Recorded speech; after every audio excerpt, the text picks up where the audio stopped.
예, 오늘은 기름 부으심이란 제목으로 말씀을 좀 살펴보고요. 이 부분을 한 번 더 설교를 할 필요가 있을 것 같습니다. 오늘은 특별히 기름 부으심에 대해서 좀 살펴보려고 합니다. 사무엘서 전체 주제가 뭐냐라고 한번 묻는다면 누가 진짜 왕이냐? 킹십에 대한 이야기입니다. 킹십에 대한. 이는 성경 전체 주제이기도 하죠. 왕이라는 거. 동시에 오늘을 살아가는 우리에게도 매우 중요하고 실질적인 주제이기도 합니다. 여러분의 삶의 주인은 누구냐?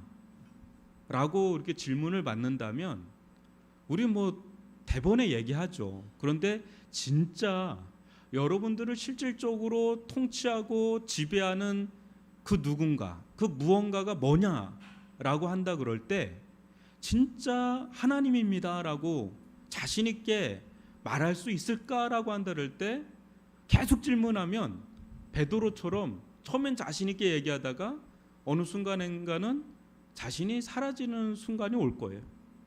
그러니까 우리 인생의 과제, 우리 신앙의 과제가 있다면 이 삶의 중심을 얼마나 하나님께 내어주느냐 문제예요. 우리 가운데는 하나님이 왕이시죠. 근데 100%라고 말하기는 쉽지 않습니다. 그러니까 얼마나 우리의 중심을 하나님께 내주고 있느냐가 끊임없는 우리의 씨름입니다. 사울이 왕으로 세움받는 과정을 지금 우리가 살펴보고 있는데요. 이 속에 하나님의 수많은 계획과 뜻이 이 안에 있습니다. 하나님의 수많은 배려가 이 속에 있음에도 불구하고 결국 여러분이 알다시피 사울은 실패를 합니다. 하나님께서 이 정도로 배려를 해줬으면 사울은 정말 성공한 왕이 돼야 되는데 실패하고 맙니다. 우리는 이제 이 장면에서 안타까움도 있지만 동시에 인간의 한계를 보는 거죠. 그래서 진짜 우리가 바라봐야 될 왕이 누구냐, 또 우리가 따라가야 될 진정한 왕은 누구냐를 실은 사무엘서 전체를 통해서 우리는 보게 됩니다. 결국은 예수님이라는 거예요. 오늘 말씀을 보면서 신앙을 한번 재설정할 수 있는 시간이 되기를 바랍니다. 특별히 기름 부으심에 대해서 좀 설교를 준비하다가 이 부분을 조금 짚고 들어가야 되겠다 생각해서 오늘은 조금 이 부분을 좀 살피고 다음에 전체를 한번 살펴보겠습니다. 1절을 한번 보십시오. 이에 사무엘이 기름병을 가져다가 사울의 머리에 붓고 입맞추며 이르되 여호와께서 내게 기름을 부사 그의 기업의 지도자로 삼지 아니하셨느냐. 여러분, 사무엘은 하나님께서 사울을 이스라엘의 왕으로 삼은 줄을 알고 머리에 이제 기름을 붓습니다. 여러분, 기름 붓는 행위는 사사로운 것이 아니죠. 우리에게 할례 의식만큼이나 낯선 좀 행위입니다. 풍경입니다. 여러분 성경 이렇게 보다 보면 할례에 대해서는 갈라디아서도 참 많이 나오죠. 굉장히 낯설어요. 솔직히 말해 우리 문화권하고 안 맞으니까. 근데 이 기름 붓는 것도 솔직히 무슨 의미인지 잘 확 와닿지가 않습니다. 근데 기름 붓는 이 행위 속에 하나님의 아주 특별한 계획과 뜻이 담겨 있다는 거죠. 여러분, 기름 붓는다는 거에서 그리스도가 나오는 거거든요. 메시아, 그리스도가 다 나오기 때문에 이 부분은 우리가 한번 잘 정립하고 넘어가면 여러분들 신앙에 도움이 되겠다는 생각이 들었습니다. 이 기름 붓는 행위에 담겨 있는 첫 번째 하나님의 계획과 뜻이 뭐냐? 그건 구별입니다. 구별. 성경에서 거룩하다는 구별하다는 말의 다름이 아닙니다. 우리는 거룩하면 뭔가 굉장히 신령하고 이렇게 생각을 하는데 일단은 구별하다예요. 여러분, 만약 여기 이제 이게 물이 있습니다. 지금 이 물은 그냥 제가 마실 물이에요. 그런데 얼마 전에 저희가 세례를 베풀었지 않습니까? 근데 그때 우리 권장로님께서 이렇게 가지고 있던 물을 보통 뭐라고 부르죠? 그걸 보통 성수라고 부릅니다. 그죠? 또 우리가 성만찬에 앞서서 떡과 포도주를 합니다. 이제 포도주 술은 안 하고 요새는 이제 포도주부로 합니다, 보통. 근데 여러분, 포도주 떡이나 포도주는 또 우리가 뭐라고 부르죠? 어제까지 토요일까지 그냥 떡이 카스테라, 뭐 전병, 뭐 이렇게 포도주 이렇게 했다가 그게 성찬으로 넘어가면 성찬떡, 성찬 포도주라고 부르죠. 그러니까 그 모든 그 이름 앞에 뭐라 거룩할 성자가 붙어요. 여러분, 이게 이 물이 이게 성수라고 한다 그럴 때 갑자기 이 성분이 막 거룩하게 막 변해가지고 뭔가 막 뭔가 신령한 물이 돼서 그걸 성수라고 부르나요? 아니면 왜 성수라고 부르죠? 우리가 왜 성수라고 부를까요? 1차적인 의미에서는 그 쓰임새가 그냥 구별됐다라는 거예요. 뭘로요? 거룩한 세례를 베푸는데 쓰임 받는 거룩한 물이다라는 거예요. 근데 그 자체가 뭔가 이렇게 달라지는 게 아니라 쓰임새가 구별됐다라는 거예요. 근데 그런 의미에서 성경에서 이렇게 기름 붓는 행위를 여러분 그렇게 봐야 돼요. 기름 붓는 이 행위는 무언가에 이렇게 기름을 바르거든요. 또 누군가에게 기름을 붓습니다. 그럴 때 그거는 하나님을 위해서 구별한다는 행위예요. 따로 구별한다는 거. 그 성질이 막 변하고 뭐 이런 거기보다는 구별하다는 겁니다. 1차적인 의미예요. 그래서 레위기 8장 10절로 12절 한번 보시면 모세가 간유, 여기 기름입니다. 간유를 가져다가 성막과 그 안에 있는 모든 것에 발라 거룩하게 하고 또 제단에 7번 뿌리고 또 그 제단과 그 모든 기구와 물두멍과 그 받침에 발라 거룩하게 하고 또 간유를 아론의 머리에 붓고 그에게 발라 거룩하게 하고. 여러분 뭡니까?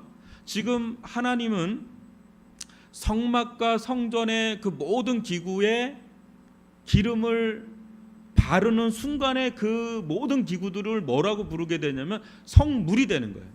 얼마 전까지 그거는 그냥 뭐 나무떼기 그냥 그런 겁니다. 그릇이고 막 그런 거예요. 근데 기름을 바르는 순간 구별되는 거예요. 그러면서 성물이 되는 거예요. 사람에게 그걸 하는 순간에 거룩한 제사장이라고 부르는 거죠. 그렇게 하나님께서 지정을 하신 겁니다. 그러므로 지금 이 사무엘이 사울을 왕으로 삼으면서 기름 붓는 행위는 단순한 왕의 어떤 대관식의 어떤 순서상 주어지는 게 아니라 뭐라는 의미가 있는 거예요? 너는 하나님께 특별히 구별된 자다 라는 그런 의미가 있는 거예요. 그렇게 여러분 이제부터 사울은 이제 기름 붓기 전과 후는 다른 겁니다. 정식적으로 공식적으로 기름 부음을 받은 이제부터 사울의 정체성은 누구에게 속해 있는 거예요? 하나님께 속해 있는 거죠. 이제부터 사울이 자신의 정체성을 세상의 다른 왕이나 백성들에게서 구하려고 하면 이게 안 맞아요. 사울의 정체성은 전적으로 이제 하나님 안에 있는 겁니다. 그러니까 하나님과의 관계에 있을 때만 사울은 자신의 정체성에 혼란을 안 겪어요. 우리가 학교에 있으면 학생입니다. 그죠? 우리 병원의 의사가 되면 이제 의사라고 부르고 어디에 속하면 딱 거기에 대한 정체, 아이덴티티가 부여되죠. 이제 사울에게 아이덴티티, 정체성을 부여하는 분이 이제 하나님이신 거예요. 하나님 안에서 그는 왕인 겁니다. 구별된 거, 따로 뗀 겁니다. 따로 이렇게 떼서 너는 이제 나의 종이야. 구별된 종이야. 이렇게 이제는 지정이 된 거예요, 이게.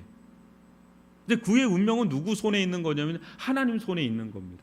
이제 이게 기름 부음을 받기 전과 후가 달라져. 거룩하게 구별했다는 거죠. 이후에 나중에 보면 여러분 사울이 굉장히 방황합니다. 심지어는 접신한 여자를 찾아가서 막 이렇게 마치 이렇게 신접한 자에게 막 이렇게 묻습니다. 우리 점집 찾아가고 막 이런 무당 찾아가고 그런 것처럼. 그때 그게 방황하는 거예요. 사울의 정체성은 어디를 가든 찾을 수가 없어요. 하나님의 자리에 딱 가야 그 정체성이 빛을 발하는 겁니다. 여러분, 저와 여러분에게 이거를 한번 적용을 하면 저와 여러분 또한 거룩하게 구별된 자들이에요. 그래서 저나 여러분들을 뭐라고 부르냐? 성도라고 부르는 거예요. 쉐인트, 성도라고 부르는 거죠. 구별된 자들.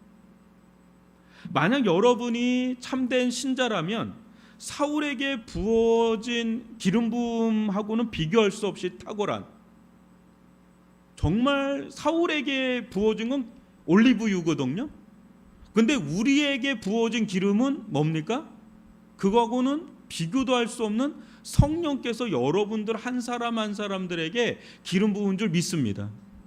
여러분들이 예수를 믿고요, 여러분들이 하나님의 자녀가 되는 건 절대로 인간적인 힘으로 되는 게 아니라 성령의 기름 부으심으로 되는 줄 믿습니다. 그렇기 때문에 여러분 생각을 해보세요.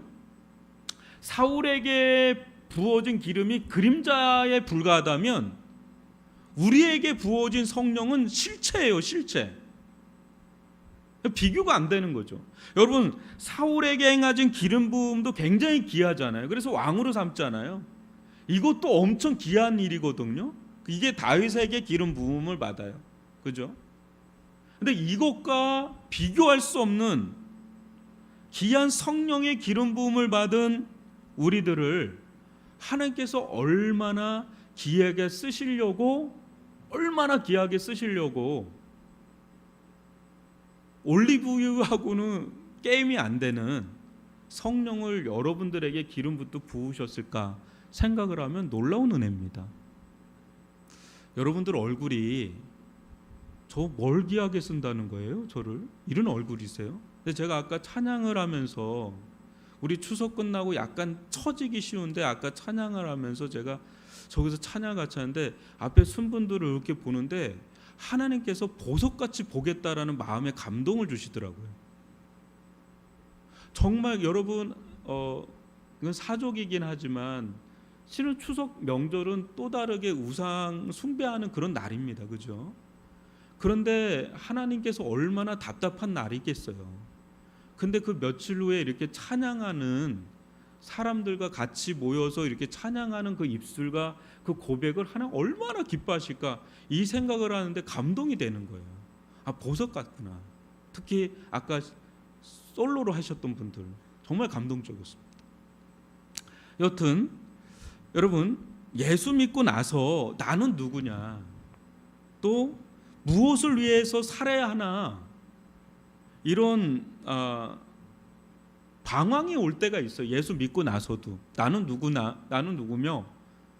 나는 무슨 일을 해야 되나, 이런 방황이 찾아올 때가 있는데 여러분, 심각하게 그때 생각하면 안 돼요. 그냥 단순하게 생각하셔야 돼요. 나는 정말 의미 있는 일을 하고 싶어, 무슨 특별한 일이 없을까, 그런 생각을 할 때 여러분, 다른 사람들, 세상 사람들에게 찾아가서 조언을 구할 필요가 없어요. 여러분들은 이미 하나님께 구별된 자들인 줄 믿습니다. 여러분들이 그것을 얼마나 확신하느냐의 문제지, 내 믿음이 콩알같이 작든 크든 여러분들은 이미 예수 안에서 이미 구별된 자들이에요. 이미 뭔가 해서 구별된 게 아니라 그냥 하나님의 일방적인 택하심으로 구별된 자예요. 여러분, 사울이 뭔가 해서 왕이 된 게 아니잖아요. 일방적으로 하나님이 택하신 것처럼 하나님께서 은혜로 여러분들을 구별하여 세우신 거예요, 이미. 그러면 그거에 걸맞게 살면 되는데, 그에 걸맞게 산다는 건 다름이 아니에요. 그냥 하나님 안에 있는 거예요. 하나님과 거리감을 좁혀서 살면 돼요. 하나님의 손아귀에 있으면 돼요. 여러분, 여기 아이패드가 있다고 생각해 보세요. 아이패드 혹시 모르시는 분들이 있을지 모르는데 아이패드는 아이폰보다 큰 겁니다. 일단. 근데 세상에 수많은 아이패드가 있어요. 그런데 가장 가치 있게 쓰임 받는 아이패드가 있다면 제가 생각할 때는 스티브 잡스의 손에 있는 아이패드가 아닐까라는 생각을 합니다. 그렇다고 그 손에 쥐어진 아이패드가 다른 것보다 뭔가 성능이나 이게 다르다라고 할 수는 없죠. 똑같겠죠. 근데 그의 손에 딱 있을 때 아이패드 안에 있는 모든 기능과 가치가 막 구현이 되겠죠.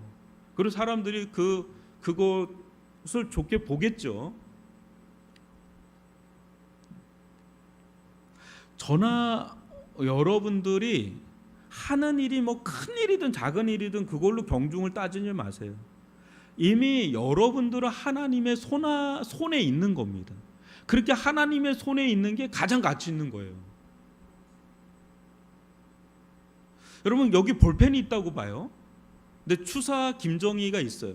그 수많은 붓이 있어요. 그죠? 근데 그 아주 명필이 되는 그 사람의 손에 딱 쥐어진 그 붓은 정말 가치를 말하는 거죠. 똑같은 거라 1000개가 똑같아도 그 사람에게 딱 택감받은 하나의 붓은 굉장히 돋보이겠죠. 똑같아도. 그러니까 여러분들의 가치와 여러분들의 의미를 세상의 잣대로 판단하면 우리는 뭐 후진 사람일 수도 있죠. 죄송한 표현이지만. 근데 그렇게 보면 안 된다. 하나님의 눈으로 볼 땐 하나님 손에 있는 너무나 가치 있는 존재라. 왜? 하나님 손에 있기 때문에. 누구 손에 있느냐에 따라서 가치가 달라지는 거예요. 우리들 스스로의 가치 매김이 아니라 값어치가 아니에요. 우리의 값어치는 전적으로 누구 손에 달려 있냐면 우리를 붙잡고 있는 누군가의 손에 달려 있는 거거든요. 근데 그분이 이 세상에서 최고야. 하나님의 손에 있는 구별된 존재. 그러면 여러분 가치는 큰 일을 하든 작은 일을 하든 그거 자체로 족한 겁니다. 크게 쓰임 받는 사람도 그걸로 족한 것이고요. 성전의 문지기로 쓰임 받아도 그걸로 족한 줄 믿습니다. 왜?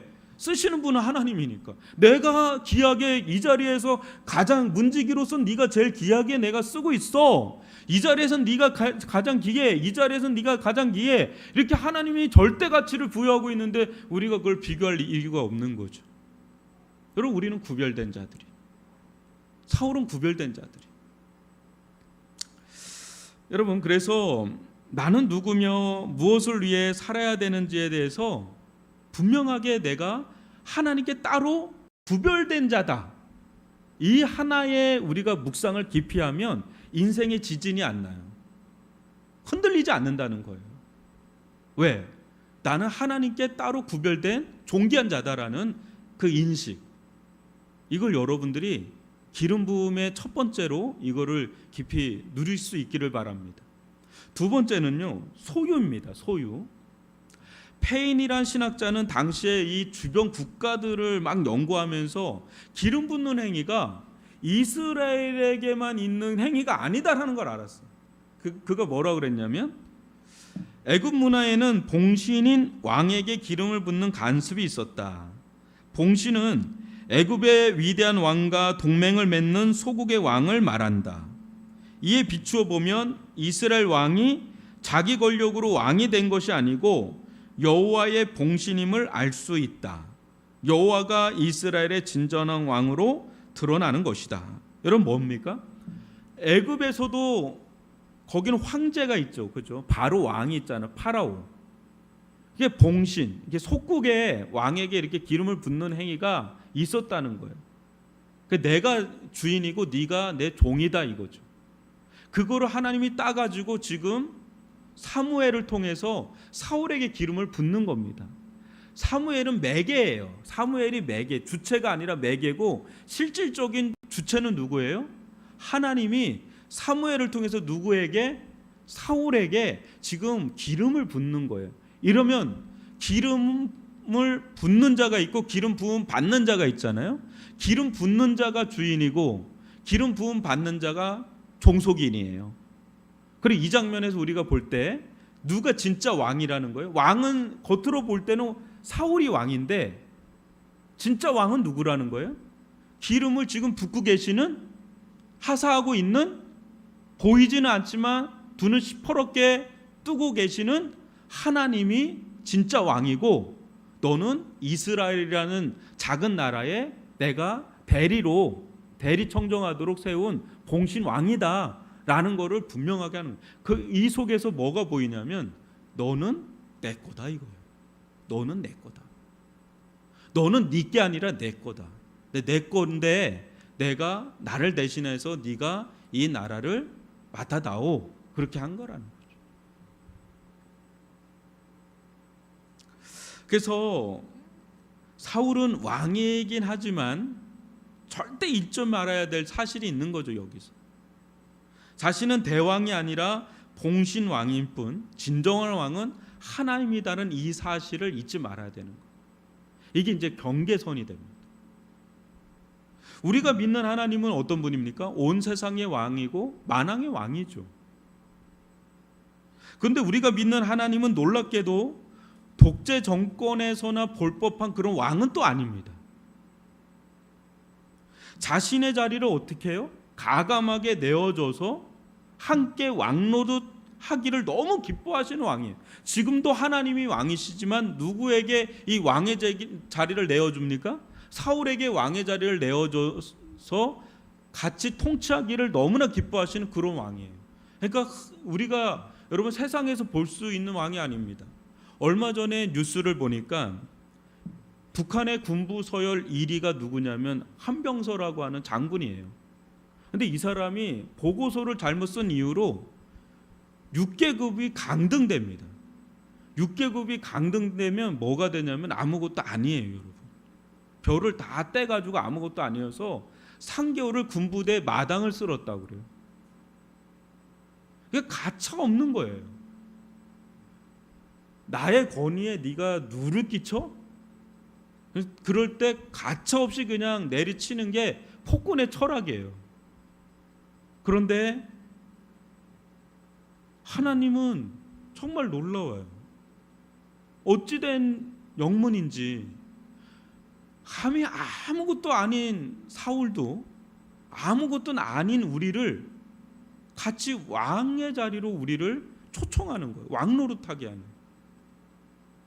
여러분 베드로전서 2장 9절 볼까요? 그러나 너희는 택하신 족속이요 왕 같은 제사장들이요 거룩한 나라요 그의 소유가 된 백성이니. 그래요. 왕 같은 제사장이다. 여러분 이때 당시 성도들은 여러분들 같이 이렇게 편한 성도들이 아니에요.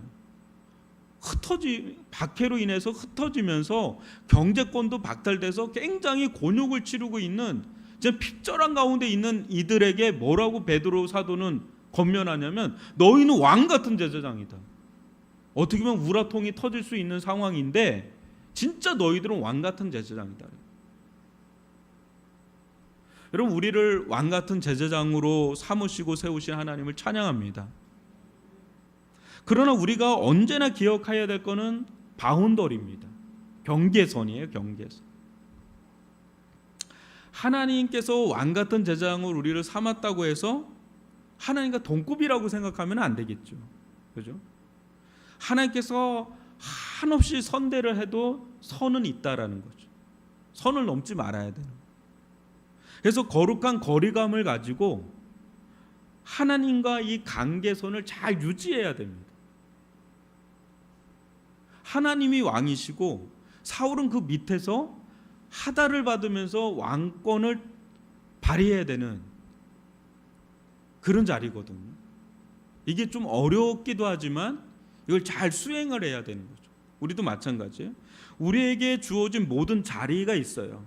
그게 교회에서든 가정에서든 사회에서든 또 어떤 일들이 있습니다. 근데 우리가 하나님과 관련이 없는 사람이라면 상관이 없는데 지금 여러분들은 하나님의 소유고 하나님께서 따로 구별하여서 하나님과 관계를 맺고 있는 사람들이거든요.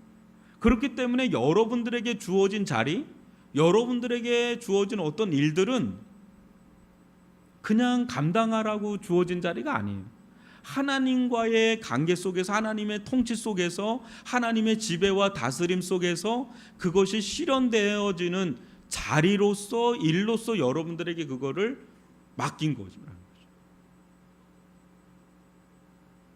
그래서 우리에게 필요한 가장 중요한 의식은 청지기 의식이에요. 세상에 대해서는 왕의 의식을 갖고 있지만 하나님을 향해서는 종의 의식을 갖고 있는 것. 이것을 우리가 잊지 않고 하나님을 향해서는 늘 종의 의식을 가져서 하나님 말씀해 주십시오. 주의 종이 듣겠습니다. 하나님 저희들에게 원하시는 것이 뭡니까? 저에게 요즘에 원하시는 하나님의 뜻이 뭡니까? 그걸 묻는 거예요. 그럴 때 하나님께서 우리에게 뭔가 말씀을 하시고 그것을 우리는 이 땅 가운데 내가 속해 있는 자리, 그게 큰 일이든 작은 일이든 그 하나님의 뜻을 그냥 수행하는 거죠. 그럴 때 놀랍게도요, 하나님의 영광에 참여하게 됩니다. 질서가 있잖아요. 가정에도 남편이 머리고 이렇게 질서가 있어요. 또 교회나 또 사회 나가면 질서가 있어요. 근데 나보다 위에 있는 사람의 그걸 따라서 잘 나갈 때 그 영광을 같이 공유하고 경험하잖아요. 거기서 내가 치받게 되면 오히려 영광을 잃어버리게 되잖아요. 아직까지 내가 그 자리가 아닌 이상은. 그와 마찬가지로 하나님의 지배 아래에 있을 때 우리는 눌리는 게 아니라 오히려 하나님의 영광에 참여하게 되는, 아름다운 은혜에 참여하게 되는 그런 은혜를 누리게 된다는 거죠. 저나 여러분은 하나님께서 너는 내 거라고 이렇게 점 찍어둔 자예요. 기름을 발라버렸어요. 옛날에 이제 침 바르잖아요. 애들이 이게 침 바르잖아요. 이게 내 거 이렇게 하는데 하나님 그러지 않고 기름을 바르듯이 점을 찍는 거예요. 넌 내 거다. 그래서 하나님의 것이기 때문에 함부로 누가 건드릴 수가 없어요. 그리고 하나님의 것이기 때문에 하나님이 책임지시고 하나님께서 필요한 것들을 공급해 주시고 하나님께서 친히 이끌어 가세요. 왜? 하나님의 것이니까. 걱정할 게 필요는 없는 겁니다. 사울이 그렇게 걱정을 안 해도 됐거든요. 근데 너무 지나친 걱정을 할 때 오바가 되는 거죠. 선을 넘는 거예요. 우리도 마찬가지예요. 하나님의 것은 하나님이 다 책임지시고 이끌어 가세요. 그러니까 여러분들은 여러분의 것이라고 생각이 들지만 실상은 이미 점 찍어둔 넌 내 거다라고 하는 하나님의 소유다라는 게 기름 부음의 두 번째예요. 근데 여러분들 성령 받았잖아요. 그죠? 성령 받았잖아요. 그러니까 여러분들은 죄송하지만 여러분의 것이기 이전에 하나님의 것이요. 함부로 누가 건드릴 수가 없어요. 사탄도 여러분들을 건드릴 수가 없어요. 건드렸다가 정이 찢어지고 와요. 잘못하면.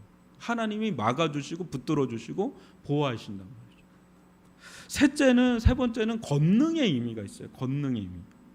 계속되는 이야기지만 성경에서 기름은 성령을 상징해요.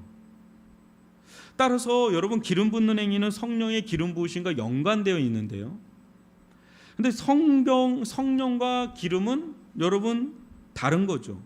여러분 기름을 붓는다고 사람이 변화되나요?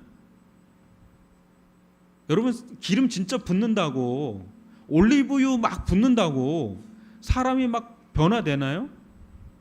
여러분 진짜 기름 붓는 걸로 기름 붓는 그 행위 자체로 사람이 변화될 것 같으면 비싸도 참기름 들기름 사가지고 막 부을 겁니다. 진짜로. 여러분 목사 안수할 때도 기름 안 부어요. 요즘에.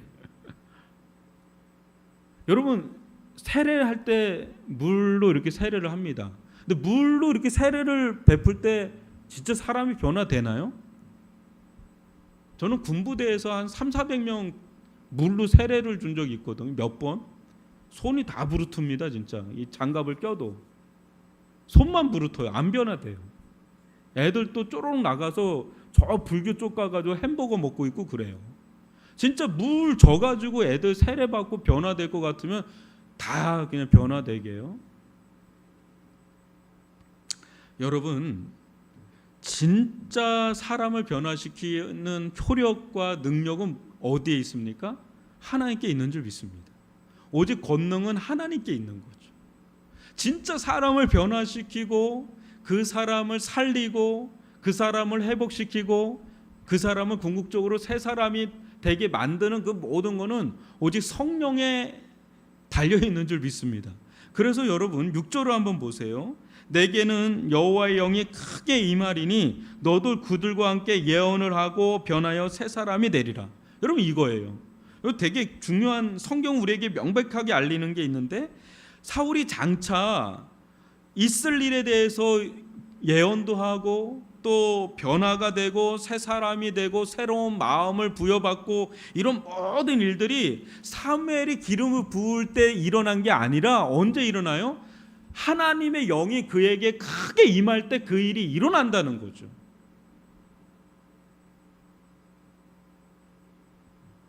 여기서 우리는 이제 본질이 뭔가를 여기서 볼 수가 있는 겁니다. 여러분, 성령께서 구체적으로 강림하시기 전에 이 구약 시대에도 이렇게 됐는데, 오늘날 같이 성령께서 강림해서 강하게 역사하는 신약의 시대 오늘날은 어떻겠습니까?